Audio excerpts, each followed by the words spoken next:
All right, let's go ahead and jump in. Rebecca. Yeah, so as I mentioned, we are going to take about an hour to go through this content and be together talking about the four experiences of light. So we'll start with some quick introductions, then we'll pass it over to Patrick to talk through what the four experiences of light are, what they mean for you. Then we will shift over to Ron, who is going to walk us through marketing lighting through storytelling. We also have a couple of different resources for you that we can share with you at the end, and then we'll leave time at the very end for some Q&A.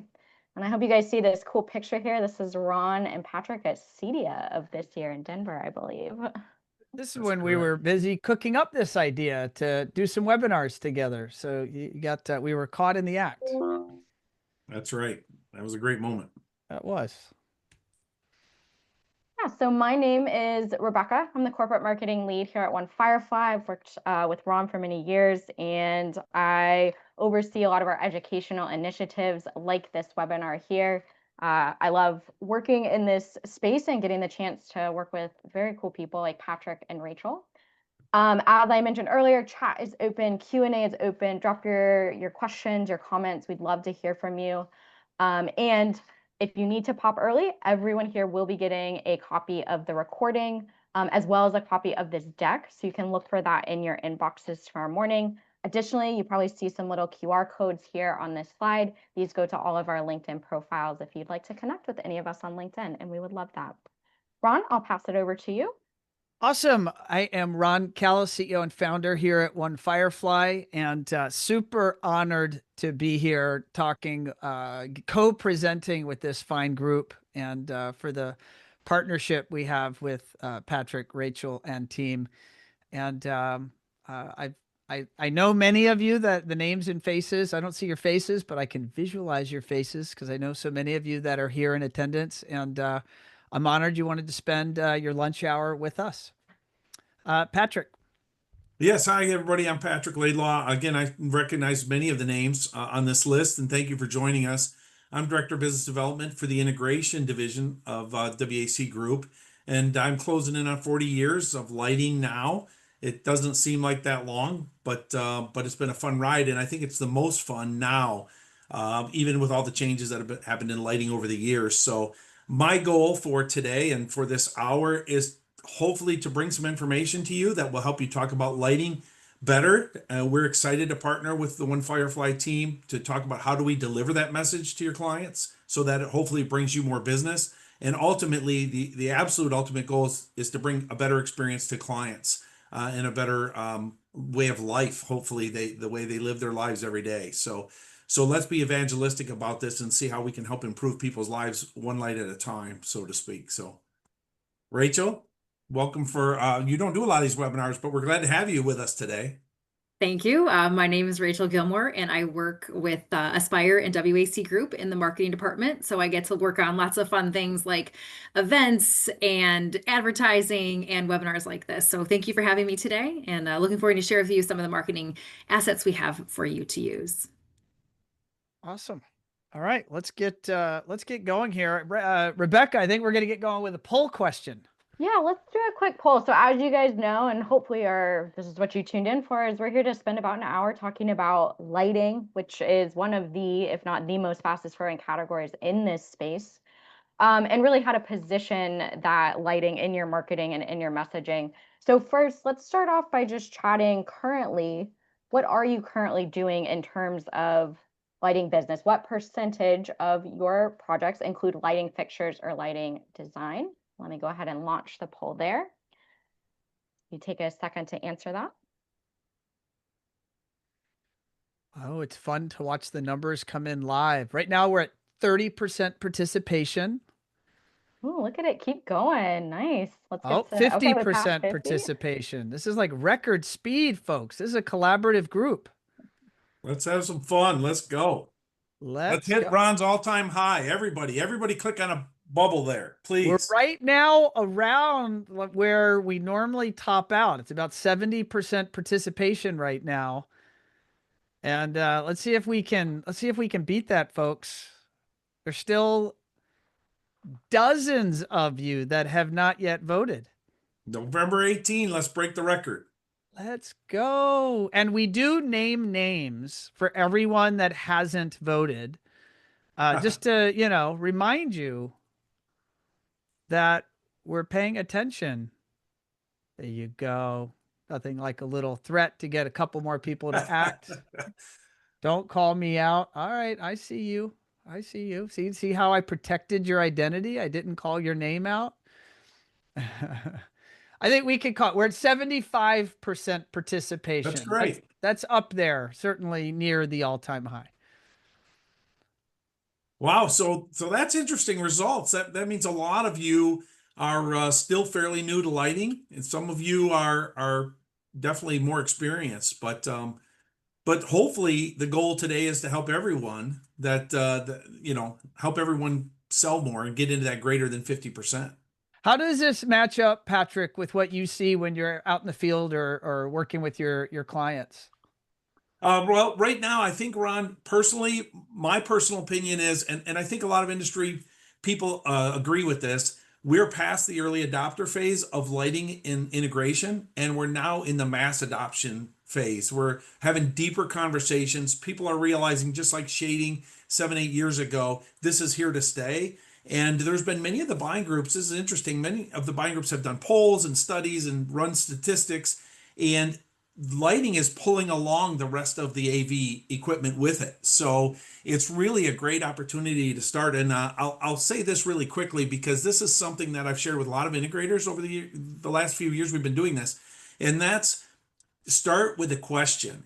Can you tell me who's providing the lighting on your project so that I can speak to them and make sure that the controls and the lighting are going to work together in the way the client's expecting. So it's a very non-confrontational way to address and find out if anyone's providing the lighting, who that is, so I can have next step conversations and then go from there. And I think that's the biggest challenge is integrators just aren't sure where to start with the lighting program or how to find out if there's already a lighting specifier in the job. So that question alone is just non-confrontational, can help you lead to next steps really easily. You're going to take us right now, Patrick, through a way to think about and frame the role of lighting in our lives. And I really implore everyone to lean forward, tune in. Patrick has a lot of wisdom and experience around how to have this conversation with clients, with the end customer, with members of the design trade, architects, interior designers, custom builders.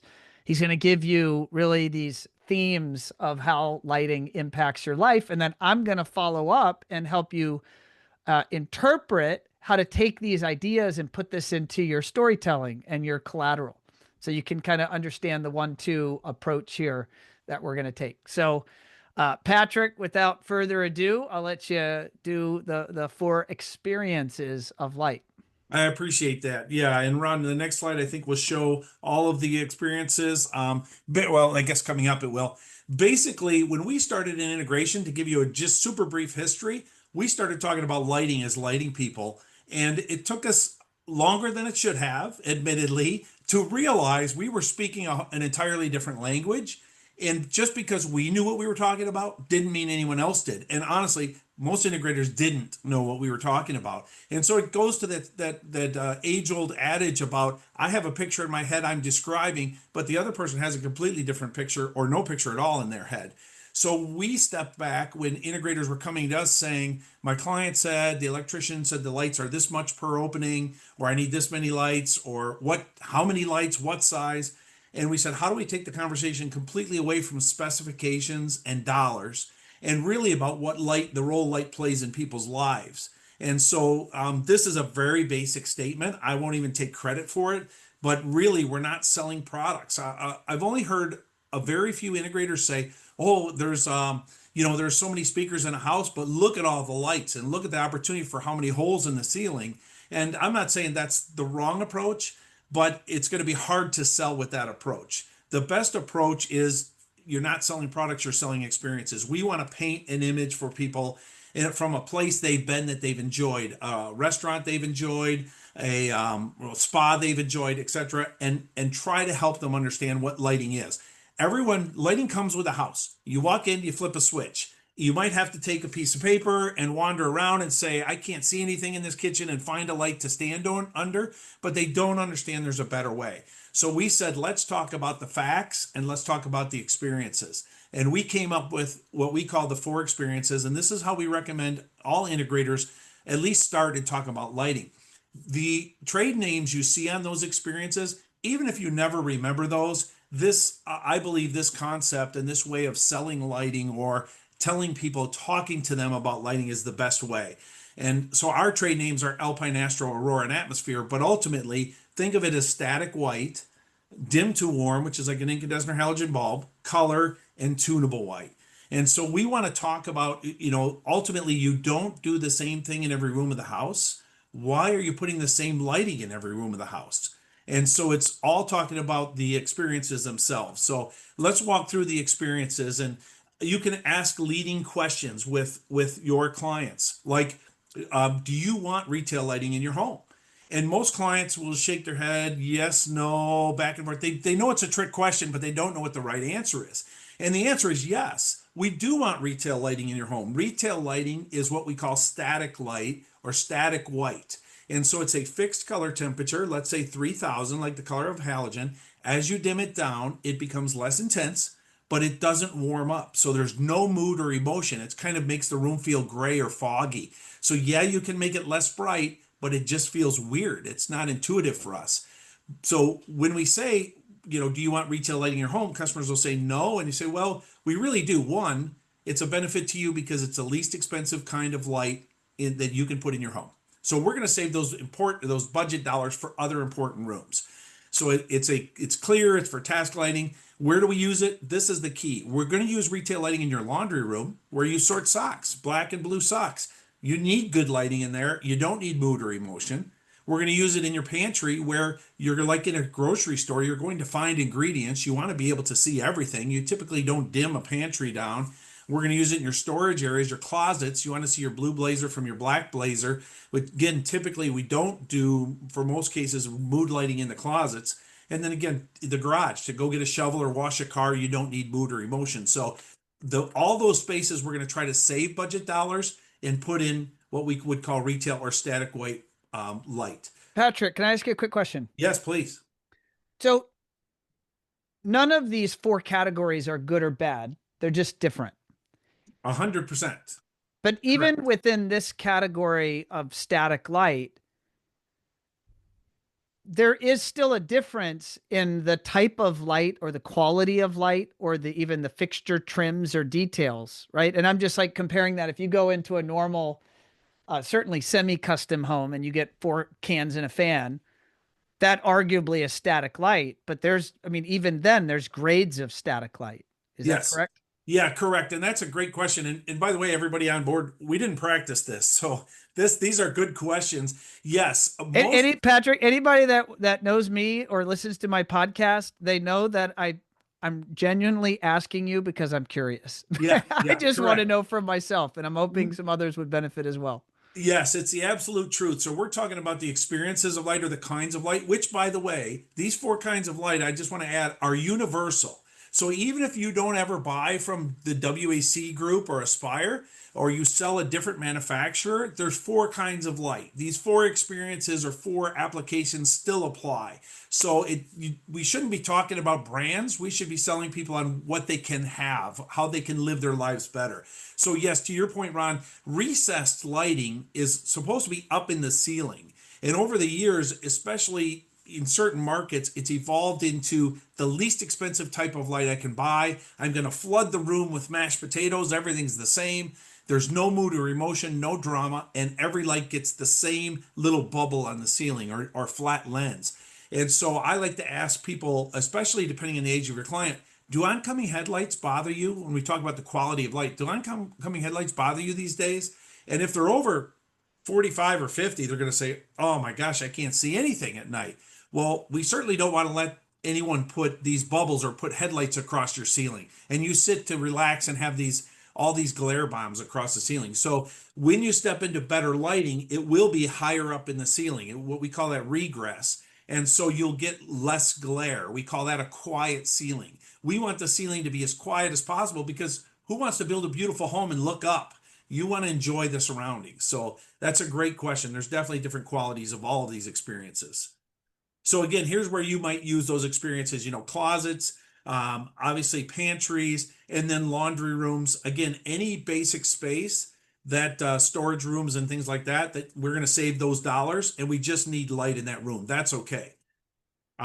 So when we get into the next experience, it's called dim to warm. And dim to warm it should be an intuitive experience that we're all used to, especially depending on our age. If we grew up with incandescent light bulbs and then transitioned to halogen light bulbs, and that basically, as you dim it down, it can be done with just a regular phase dimmer or wall box dimmer. As you dim it down, it becomes less intense, but also swings to a warmer color temperature. It should replicate the incandescent or halogen dimming curve. And places to use this are anywhere we want mood and emotion. So bathrooms, bedrooms, dining rooms, you can use them in home theaters. I like to tell the story. And again, remember, people relate to stories. They can repeat stories, and they'll also come up with their own stories when you share your stories. If you ever talk about fishing or deer hunting or sports, the other person usually comes up with something similar that they want to talk about. So I always talk about, and this is a true story, I talk about my wife. She likes to take baths. I'm a shower guy. She likes to take baths. She doesn't want to come home at the end of a long day and have a glass of wine and sit and take a bath in Walmart White. She wants candlelight. She wants to relax and unwind, and you can't do that with static white light. So dim to warm allows you to be able to dim the light level down and warm those up, and be able to enjoy the atmosphere. So sharing with friends, hanging out, any of that stuff, just relaxing at the end of a long day, is a place we'd use dim to warm. So again, it naturally fades. Catch up in bed with a book, just to kind of relax. That's where dim to warm is. And by the way, it's the second least expensive light experience that you can have, and it's just in phase dim. So after the Astro, go ahead, Ron. Go ahead. I was going to ask a quick question, and this gets into I think both in this category and maybe the atmospheric category, but the idea that later in the evening you want to, and I could be totally misstating this, you want to increase your exposure to red light or decrease the exposure to blue light, and that will improve your ability to sleep. Does that play into the storytelling around Astro or the warm Astro, dim? it does apply to Astro in two ways. So you're absolutely correct that the less intense and warmer color temperatures tend to have less of an impact on circadian rhythm, disrupting your circadian rhythm. They'll use real warm amber tape light around door frames and over toilets in dementia and Alzheimer's patients who don't have a regulated circadian rhythm. And just even a little white light can jolt them out of their sleep pattern. So having it warm in the bathroom, when you get up to use the restroom at night, the last thing you want is blaring white light burning your retinas out, number one. And number two, to your point, disrupting your circadian rhythm. So just even if it's a slide dimmer on the wall, or today's integrators use a home control system, you hit the bottom button and it just comes on low and warm. And you absolutely for things like that. A nightlight when you have guests, there's lots of different places for dim to warm. So the next experience we move into, those first two experiences were phase dim. So for the integrators on this call, they're phase dim, so you can use phase dim modules or whatever. If you're doing a retrofit, if it's a 6-inch can, you're putting in retrofits. We have dim to warm retrofits that you can pop in and they'll work on the existing wall dimmers. But the next experience, and now we're elevating, is tunable white lighting. And tunable white can be used for lots of different reasons. But basically what it does is it can maximize an appearance, how something appears, by sliding between warm and cool color temperatures. And when you're explaining it to clients and they don't necessarily understand the difference between warm and cool, I found one of the best ways is to say, think about your painting. So you have this blue ocean with this fiery sunset. Think about your painting. If you go out at midday and hold that out in your yard, the blue ocean is going to be the dominant, portion of that portrait you're going to see. And then if you go out at sunrise or sunset, because the color temperature is warmer, the reds and yellows and oranges are going to be accented and tend to look on fire. And so tunable white allows you to slide between warm and cool. So let's say sunrise and midday or sunset and midday, and that affects how things appear. So you have brown fabric with orange pinstripes. If you go cool, it washes out that rich brown fabric and certainly hides all the orange pinstripes. And as you slide warm, the orange pinstripes start to come out in the fabrics. And so it allows you to not only maximize all your interior designers' work to what it's really should look like. Don't take it outside and look at it unless you're going to put outside lighting inside. We can make things warmer and cooler, and we can do it individually because now we're using digital communication, DMX. So each light is individually addressable. So I can make the one on the couch warmer, I can make the one on the painting cooler, and then I can also make a daylight scene. So the whole living room with the bank of windows looking at the ocean goes very cool, and you feel like the outside is inside. You're standing on the beach. So again, it brightens as you wake naturally, midday light, and then you can also set circadian rhythms if you want circadian rhythm lighting. So warm, think about Saturday morning, you roll over in bed and you hit the sunrise button. And over 12 minutes, the light goes from warm to cool to help you wake up naturally. You hit the sunset button preparing for sleep, and 18 minutes goes from cool to warm. Science tells us we should really try to start doing that at about 2 hours. Getting away from intense light in our face and warming up, but still you can have there's an emotional portion of that goes along with it. So tunable white's a more expensive experience no matter who you purchase it from, but we're going to use that in the great room, maybe the primary bedroom for sunrise sunsets, so the important rooms of the house. Unless your client has an unlimited budget, they could do the entire home, and we have done that. So yeah, so that's the opportunity for tunable white, and it's a digital experience. Yeah, Eric just made a comment, Patrick. He said people that work odd hours for their offices, that adjusting the circadian rhythm lighting in their home to match their personal schedule, that could be a neat application. Absolutely. If you need to be awake at 4 a.m., you can go to cooler color temperatures, or we're actually going to be working with the Light and Health Research Center, bringing some more webinars next year, and one of them is on shift workers, the impact light has on shift workers. So absolutely, if you need to be awake or you need to be alert to practice, you don't want to do it in dim to warm light unless you have it turned all the way up to its coolest color temperature. And then the last experience we talk about is color. And we have to be careful here, and I do not mean to offend anyone on the call here in any way. I'm going to preempt that. But there is somewhat of a stereotype, and I always use myself and my wife as an example. When we talk about, if we lead with talking about color or dynamic color or dynamic RGBW lighting, the first thing my wife will say is, no, you're not turning my house into a man cave. But that's why we need to explain the experiences, right? And us guys like really cool stuff, whether it's practical or not. Again, speaking in generality. So where do we use color in the home? Actually, color is becoming quite popular, like you see there with linear lighting. So just for some mood and ambiance, years and years ago, there was a study done in Germany, and they had people taste wine under blue light, and they had people taste wine under red light, and they said, which wine do you like better? And almost unanimously, people liked the wine under the red light, and it was the exact same wine, but it tasted better. So personal preferences, calming colors. We even do this outdoor lighting. We have color outdoor lighting now, periwinkles, dusty roses. So we're going to use color light in the exercise room. A lot of high-end fitness centers are using cobalt blue now. We know high intensity, cool colors help suppress melatonin, and it helps you wake up. So if you get up at 5 a.m., you jump on the Peloton, you want an exhilarating workout, crank that cool white or cobalt blue, crank up the jams, and you're ready to start the day. But when I was talking about this at CEDIA one time, one of the ladies in the room, this next example I'm going to give you, she said, that's it. That's exactly what I run into. That same exercise room, the first button might be workout. The second button might be yoga. So you hit the yoga button and it's a soft, dusty rose that's warm and calming for yoga, meditation.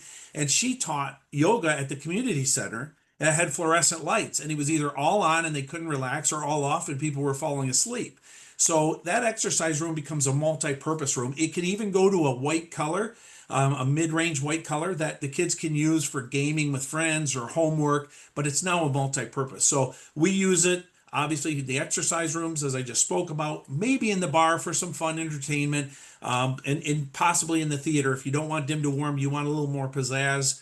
Some people like the reds and the blues. We can certainly do that. So again, you don't do the same thing in every room of the house. Why are we selling the same fixture in every room of the house? For someone to tell you, whether it's the electrical contractor, the project manager, the builder, oh, you'll have plenty of light.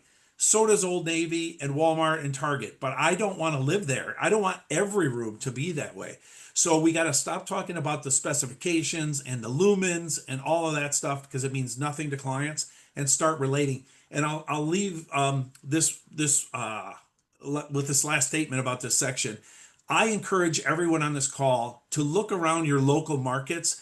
If you probably go out on anniversaries to fine dining places once in a while. You may have been to a resort. You may have been to a spa if there's a nice spa in your area, and use those examples and say, hey, I'm going to get sued for this. When you go to Applebee's, how the track lights are always shining right in your eyes. Don't you hate that? There's no reason for glare. As we age, our lenses thickening yellow. Glare is a real problem.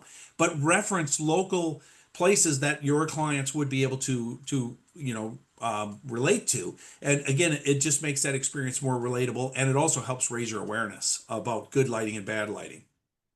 So I'm going to turn it over to Rachel for just a minute. She's going to talk about some assets that we offer as a company to be able to get some additional materials to help you talk about lighting and offering it. So Rachel? Sure. So thank you, Patrick. Earlier this year, we launched our brand portal. And what can you find in our brand portal? It's our brand guidelines, all of our logos, product images, and application images. So if you want to use any of these images for any of your marketing purposes, if you want to send out a nice holiday message with a pretty picture of something from Aspire, please come to our brand portal and access any of these images. You can use all of them for free. Just to be clear, this site does not include e-commerce data, e-commerce photos, and images similar to that for any kind of e-commerce purposes. It's mainly marketing materials. To access the website, you're going to go to brandportal.wacgroup.com. You're going to fill in your email address and then select forgot password. And then an email will be sent to your inbox with instructions to reset your password. And then you reset and enjoy. If you have any issues with it, all those emails come to me and we'll help get you set up. Most of you guys should already be in our system and have access to it, but sometimes your name was left off. It's, again, not a big deal. We'll get you right in there to using it right away. So, that was that slide. I think that's awesome. it. Yeah. But we're excited to offer this brand portal for everyone to use because it's just a plethora of awesome images. So please use and abuse. Awesome. Pictures paint 1,000 words for sure. True. Awesome. Well, I always learn something or learn perspective when I talk to Patrick about lighting. And Rachel, awesome job for sharing that amazing resource that you guys have available to your dealers. And so remember, folks, whether you have internal marketing resources, meaning people that are going to do those emails or do that web work, or you have a marketing partner or agency or maybe a consultant in your life, you want them to gain access to this content, or you want to share these resources so that they can better help you tell those stories and tell those stories with beautiful images and videos. So I'll just share two quick anecdotes here regarding lighting.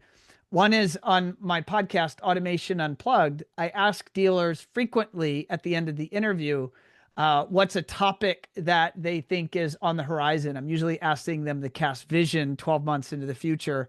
And I think it's been probably the last 3 or 4 years straight that almost maybe 95, this is an unscientific answer, 95% of the time, everyone answers lighting. So, and that's perfectly demonstrated here just by the volume of attendance on this webinar, which is pretty awesome. The other thing that I want you to take note of, and you're going to probably want to look at the transcript or the replay here and hear Patrick's rapid firing examples that are meaningful to him, and they're from his life. And that allows him to talk about personal experience when he's talking to a potential new dealer or anyone out. I know he does lots of different trainings, both to the channel, to end customers, and frankly, to different industries and whatnot about the subject matter. It's really those personal experiences that are highly memorable. And I'm going to call you out, Patrick. They're Patrick's experiences, so they're easy to remember. And they're also meaningful. And he's speaking from first person experience with conviction. And that means that generally when you hear that story, you lean in and you listen and you pay attention to him. And so it's really that concept that you want to institute in your marketing and your promotion of lighting control. Certainly one of the last things that you want to do would be, promoting pieces and parts in black boxes. I promise you, none of your customers care about any of that. They aren't buying the trim on the recessed fixture. They're not. I know that you might be excited about it, but what they are excited about is ultimately the experience, right? And I just, a couple of maybe easy examples about how lighting can impact the way you feel. If you think right now, I'm going to ask you to do a thought experiment and think about your very favorite restaurant in the world. And then for many of you, what will be true is that the lighting in that particular restaurant is probably really nice. And you probably don't immediately know it until you start paying attention, meaning that there's probably the tables properly task lit, but maybe dimmed. The art on the walls are probably nicely lit, but there's also shadows. The whole room is not painted in a blanket of white light, but rather there's depth to the light. There's layers to the light. There's visual interest, maybe intimacy in the lighting of that space. And all of that ultimately evokes an emotion. And it's why you might like to bring that special someone to that restaurant. That might be your go-to place.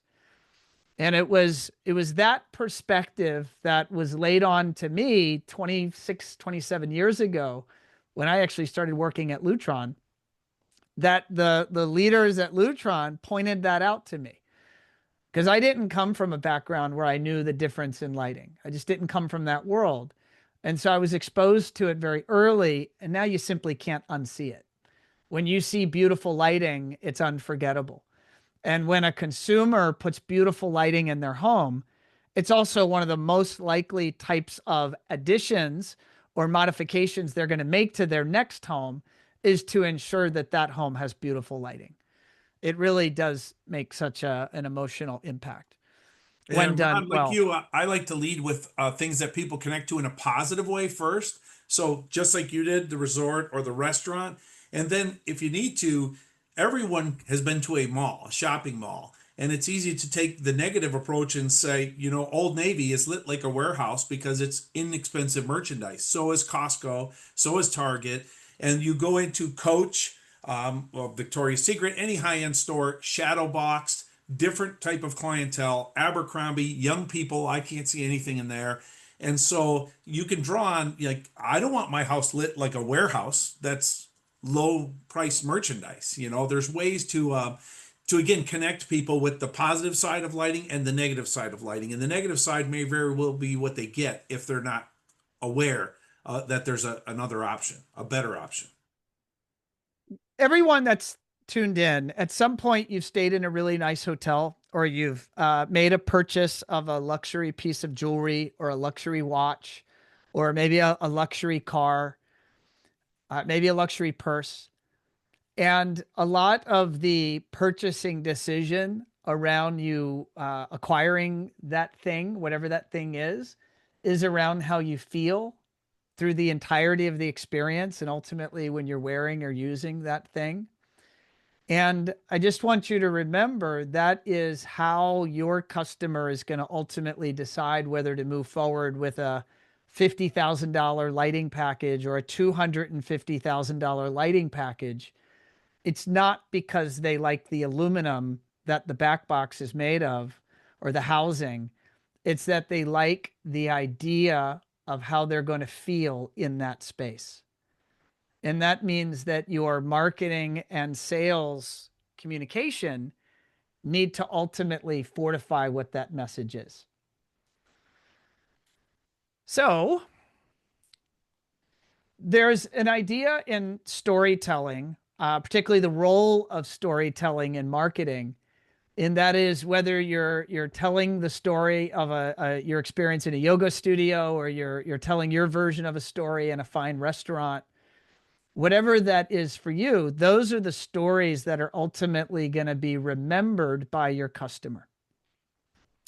These are the stories that you can tell if you're in person and you're doing, live face-to-face dialogue, or if you're incorporating them into messaging on your website or in your newsletters or on your social media channel or on landing pages for advertising campaigns. Right? The storytelling, the science behind storytelling is very strong. There's a great resource here that you could check out. But ultimately, people buy with emotions, and you're able to trigger emotions through storytelling. So that's like the sciencey part of why you should adapt this method into your marketing messaging.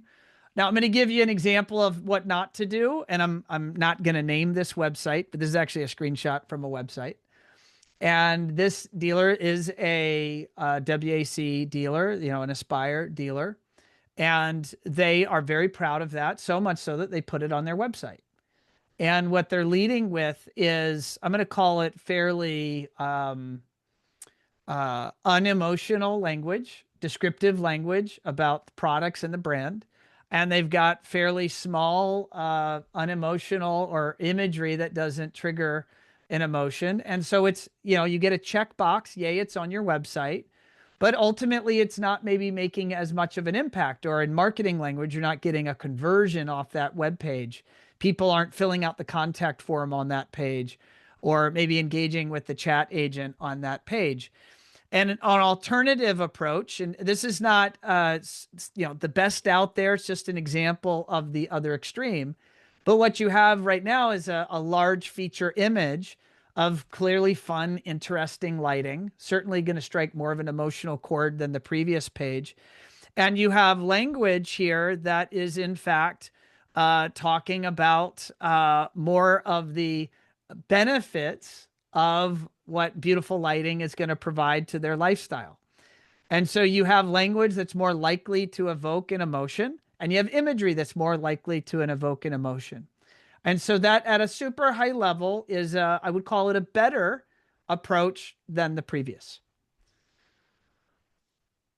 So when you're thinking of your storytelling or the ways that you're going to market, in this case, lighting, you want to always be mindful that the different stages of the person that's out there doing research, people are at various stages of their journey, their research journey, right? Maybe they're building their very first custom house and they don't know anything about picking their cabinetry or their countertops, or my goodness, are they involved in picking the landscape, the plants out in their yard?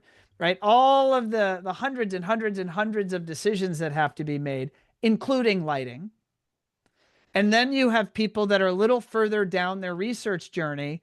They've visited a beautiful showroom and they've learned, or they've watched some YouTube videos and they've learned about the impact of beautiful lighting. So now they're trying to understand, what are the types of lighting? What are the categories of lighting? Where might I put the white bland lighting? Where might I put the warm dim? Where might I put the tunable lighting? Or maybe they're searching those topics or categories. All the way down to decision making. Decision making could be what brand of lighting fixture, but it also could be which installation, maybe which design firm or installation firm or controls company firm would they want to design and install the system for their home. Right? So I'm letting you know, it's not one size fits all.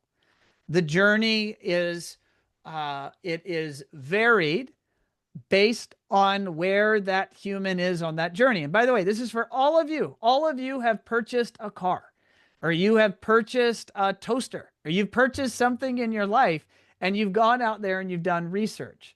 I remember just a few years ago, I was doing research for a new coffee machine. I went down the rabbit hole of oh my goodness, the deep well of research and types of coffee machines for my countertop. And I was very much in the awareness phase because I did not know what I did not know. And I went down the rabbit hole and months later made that purchase. But I had to get there. It took me a little bit of time. So when you think about your marketing, I want you to think always, first of all, about who's the audience. Who is the type of customer that you are trying to appeal to? I am here to tell you that your business is a magnet and you are allowed to attract the type of customer that you feel is the best fit or the best type, right? And so that's criteria. There's language around defining what I'm going to call an ICP, ideal customer profile. Sometimes you'll hear it referred to as a customer avatar. Like if you could just tell the universe what you want, who is that human that you want to be working with? And then what is the topic? In this case, we're talking about lighting. Between, in Patrick's 20 minutes, there easily could be 50 to 100 different topics, which are nuances of talking about lighting. And that ultimately someone out in the world might be researching, and your content could ultimately be what they receive because you've created it. And when you've created that content, you need to always decide, what do you want the other party to do after having consumed your message? Do you want them to do nothing? Do you want them to fill out a form? Do you want them to schedule a consultation with your team? Do you want them to come in and visit your showroom? What is it you want them to do? And then ultimately channel. Channel is, I want you to think about all of the different places that you could be putting your messaging, right? So there's a diverse world in marketing. Sometimes it can be a bit intimidating where you can share those messages. So let's just go through these in a little bit more detail. Who's your audience? You might be trying to speak to homeowners, particularly homeowners maybe in a particular demographic range. Maybe the home would be valued at X amount. Or maybe it's a homeowner that maybe you live in a resort town where it's their second, third, or fourth home, right? But you want to define who is that ideal customer. And or maybe you want to build your relationships with architects or interior designers and builders. And so you want to be thinking about, if an architect is going to partner with you, your firm, what are they looking for in finding a partner? What are they concerned about? How have they been burned in the past? Partnering with firms like yours. I know you're different. You're here on this webinar. It means you're different.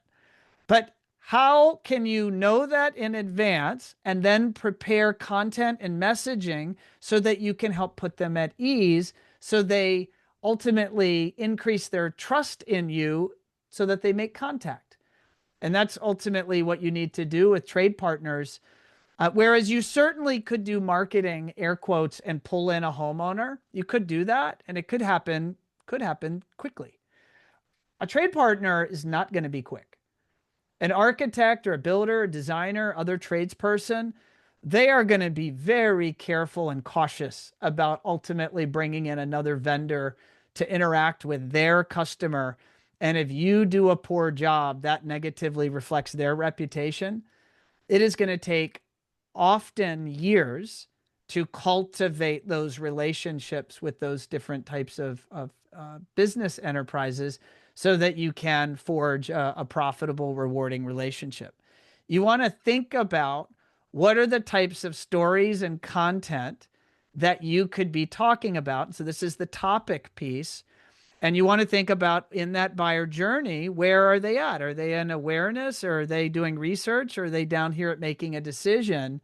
And then is your content, the blog article you're writing, the newsletter you're drafting, the social post you're making, the content messaging you're putting on your webpage, are you answering their likely questions they have as they're navigating their research journey?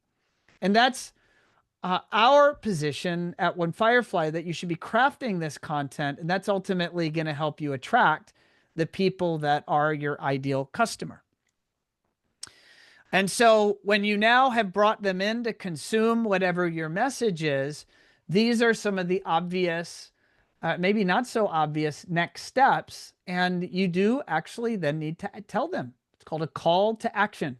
So you want to tell them or ask them about the next step. So maybe you want to have them register for CEU courses. Maybe you're putting out messaging on LinkedIn to your local interior designers, and you know that those interior designers need to do continuing education. And so you want to bring them over to a landing page to share with them the continuing education content that you've partnered with Patrick and his team to offer in your marketplace, right? So you want to be very declarative in terms of naming what you want as the next step. And then when we talk channels, okay, I don't want to overwhelm you, but here's my advice. I'd rather you be very good at a few channels than very poor at a lot of channels. And we've all visited a website. No one here, because you're on this webinar, so no one here would do this, but your competitors might advertise or promote on their websites that they're on, 5 different social media platforms.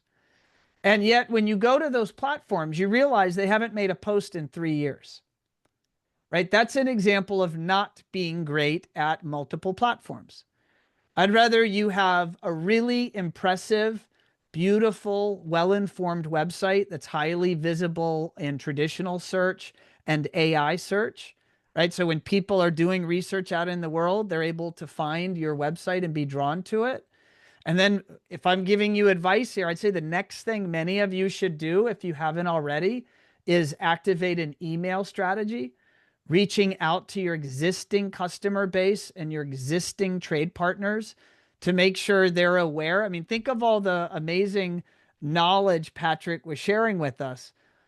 I mean, every minute or two Patrick was speaking could easily be compiled into awesome content that could be put out from your brand and put into your marketplace as thought leadership content. And putting out thought leadership content means your company, your stakeholders are teaching, they're educating, they're presenting their opinions. Like to state, I'm going to make a declarative statement that warm, dim lighting is best for the bedroom, your guest bedroom and your master bedrooms. Let's say that you believed that. You'd put out content stating that. That's called thought leadership content. And thought leadership content could be argued is controversial because there might be other people that disagree with you. Well, the science shows that when you form an opinion and put it out, it actually garners the best engagement.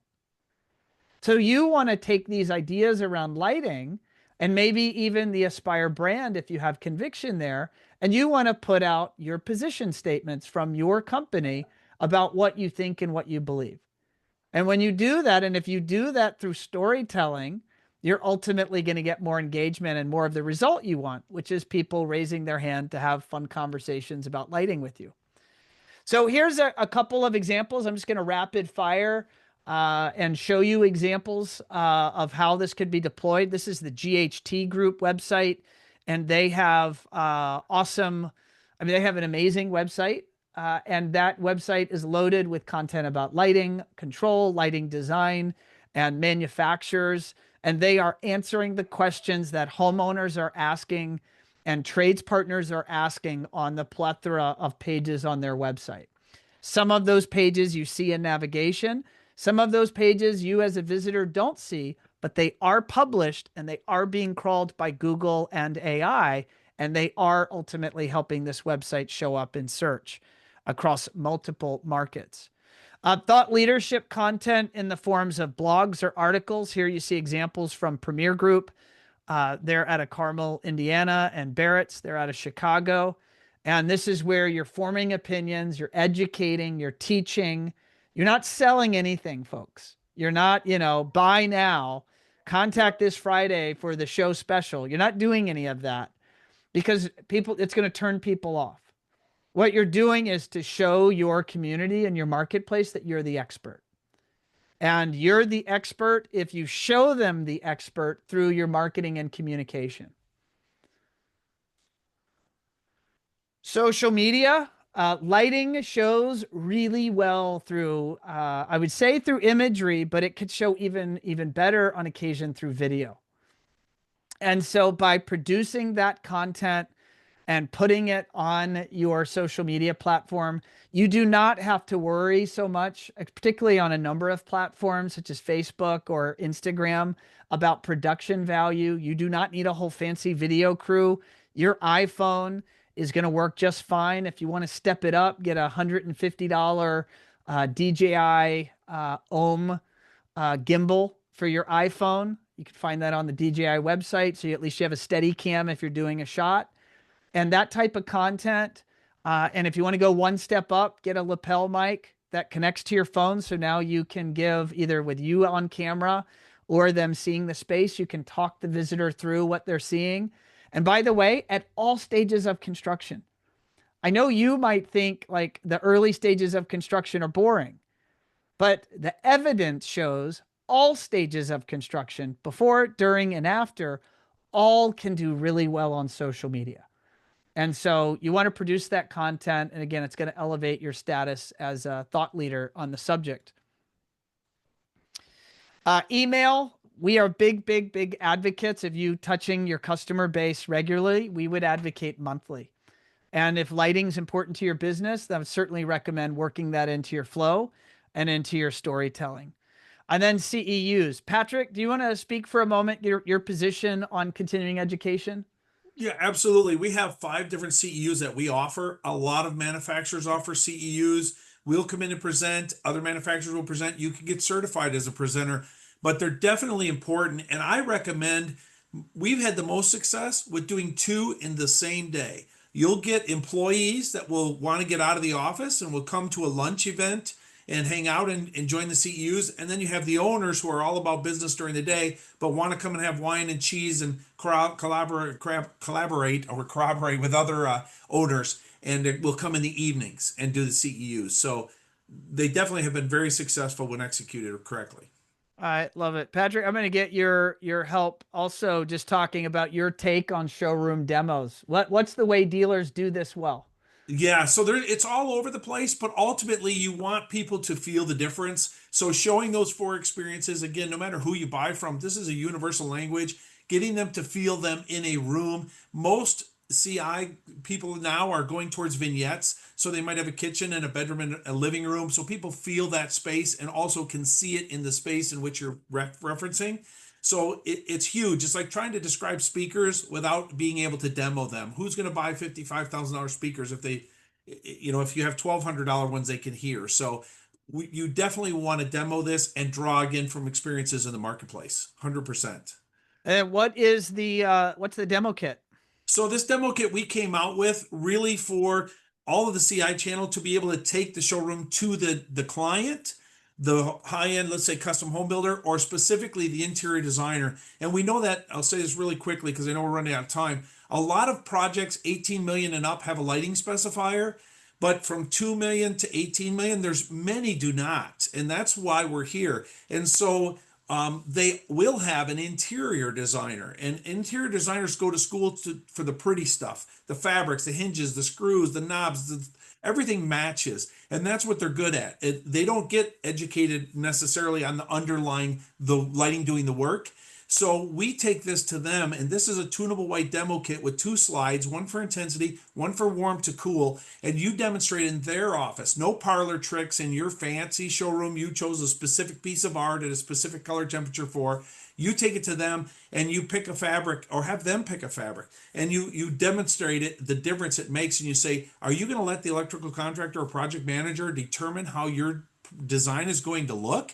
They went to school for it, and taupes is a great example to speak to the interior designer. You know how taupe can look green or gray or mauve depending on the color of the light in the room, and they'll absolutely recognize that. So I've got one dealer who's going to actually have a designer night and have them bring fabrics, and they're going to put it under tunable white light, and they're all going to vote to see which fabric is the most dramatic from warm to cool. So they're actually going to involve the interior design community and make it a fun event. So this is a take along that you take the lighting to them for their own demo. I love it. And One Firefly has partnered with Aspire, and for we launched this in September. Is that correct, Patrick? Yeah, right at CEDIA, correct. Right at CEDIA. And so this is our collaboration, and the reward is for all of you, the Aspire dealers. If you are credited at a tier with Aspire, then One Firefly is rewarding you with a credit towards services with One Firefly. So they range anywhere from 350 to 750. And then if you're a brand new dealer and you don't have status yet, you get a $250 credit. And if you want to know how to talk further about how you could ultimately utilize those funds, you can scan that QR code and you'll be able to register, and a member of our team can have that conversation with you. And with that, I'm going to bring Rebecca back and Rachel back, and then we'll see if there's maybe a few questions that came in. Yeah, great presentation, guys. There's a lot of great content. And again, just a reminder, I know we're running right up on time. If you have to jump, please jump. We will keep recording through the Q&A, and I will send out the recording and the slides to everyone here tomorrow. So Patrick, we had a question come in that I'd like to pass over to you. And it's, is there any advice between explaining the difference between like warm, dim lighting and tunable white lighting to a homeowner without overwhelming them? Sure, sure. So warm dim acts like an incandescent bulb. It's like a halogen white color, and then it goes warmer and less intense. And it's a predetermined dimming curve. So it goes from cool to warm, and you move the slider or you preset where you want to be, how low it goes or where you stop. With tunable white, it's you still have intensity, brightness, but you control the cool to warm. And so dim to warm only goes from halogen white to candlelight. Tunable white can go from, let's say, candlelight to very cool white. And you get to choose where you want it on that scale, at full intensity or lower intensity, anywhere on the intensity scale. So you're controlling two different components. So you're adjusting the temperature to what makes your belongings look wonderful, and then you're adjusting the intensity so that it's not overwhelming in the room or not underwhelmed in the room, depending on what you're trying to light. Patrick, can I add that I think the absolute best way to communicate this to a homeowner is they need to see a demonstration. Yeah, correct. And when they see a demonstration, it becomes very obvious very quickly. Yeah, absolutely. Great. We had an awesome question come in through the chat. Patrick, I'll let you take it first, and then Ron, if you have some additions. Do you recommend a questionnaire or some sort of lighting template for clients to fill out? And if so, what kind of questions would you use to help your clients understand your clients' wants or needs for lighting? Sure. That's a great question. And asking them things like, have you ever had good lighting? Do you like your lighting in your home? Those are going to be things they're not going to, have you ever had good lighting? I don't know. Do you like the lighting in your home? That might be a question. Do you like the lighting in your home? Is there anything you change about the lighting in your home? Is there a specific room that is the most comfortable for you in your current home? And then I would ask other questions like, where do you feel most comfortable when relaxing? What type of light or what type of place? So we have to lead them with questions. Then there's also questions we could ask, like, depending on their age. Do oncoming headlights bother you? These could be a little bit careful you have to be a little bit careful on a questionnaire. Do you plan on aging in place? That's an important one because I've never met an older person yet who says, no, I'm excited to go to a nursing home. Of course they want to age in place. So you need 2 to 3 times more light when you're in your 60s and 70s than you need when you're in your 20s and 30s. So if this is for your forever home as a young person, we can run it at 80% with the ability to go up to 100% light output as we age. If we're an older person, we need 100% light output now, but our lenses are thicker and yellower, and so light scatters in our eyes. So we have to give them 2 to 3 times more light without glare. So I would ask questions like, is this your forever home? Do you plan on aging in place? Where's the room you currently feel most comfortable, and what type of light does it have? So we could try to, come up with some questions. Ron may have some input too, but we could try to help assist with some questions that might help fill that out to lead customers to the answer that there's a better way without, putting the onus back on them. I'll be honest, this seems like a great collaboration between you and your AI partner. And for those of you out there using AI, I would develop a prompt that makes sure it understands who you are and who the customer is. And then I would query it around effective questions to help elicit a lighting conversation. And you probably, in a matter of 5 to 10 minutes of prompting in AI, could get some really good questions.